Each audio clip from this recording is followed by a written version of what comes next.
At that point where we're thinking through our clans, through our ethnic space.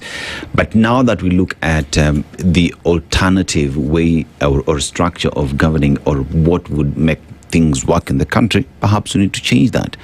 Are Kenyans having these conversations? Are we pushing this conversation towards that point where merit takes credence as opposed to Mtuetu? We want to protect our person, we want to protect our resources.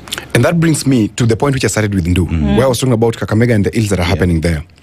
You look at whatever happened. I don't know whether you guys are aware that yesterday a school bus having children in it was attacked because somebody wants to be governor there. Okay? And it's somebody who, when he comes here, he talks the best of his at the top of his voice. Okay? The former senator there. And his people attacked a car that was carrying children that he thought these people belonged to Governor Barasa, which is not true, because they're doing politics of identity, politics of who ni mtu wetu.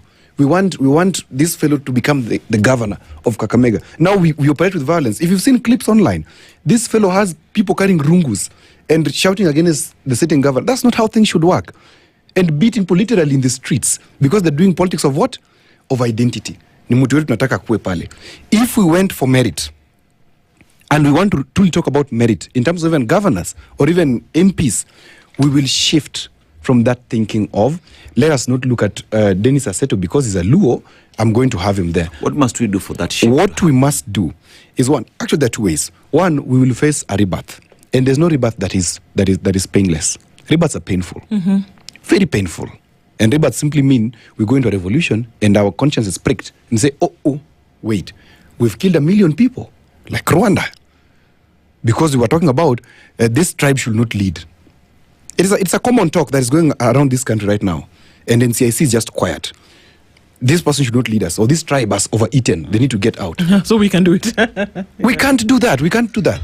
What we have to agree on is you, and SpiceFM has been doing this for a long time. My starting of watching SpiceFM was because you guys are having proper discussions that elevate the thinking of the commoner, the thinking of the elite, so that we can have a discussion, unlike any other radio station that simply talks about sex in the morning.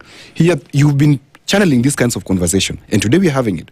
If the media generally accepts that we have a problem, and the media appreciates that the media sits beyond the terms of parliamentarians and leaders, then we know that the actual power in the country sits with the media. The actual power actually sits with the media because it's an influence space. We have to reshape how people are thinking. And we have to help them see how we can figure out this issue. Because today we could be talking here and somebody will be dismissing and saying, parliamentary system for what? Because for them, what they're chasing now is legacy in terms of the money they'll pocket in their pockets or in their banks. But the reality is that in 2-3 years, when we are having a political crisis and people are in the streets, they'll say, oh, do you remember Ndu, Aseto and Odhiambo were talking about a parliamentary system? We need to go for that.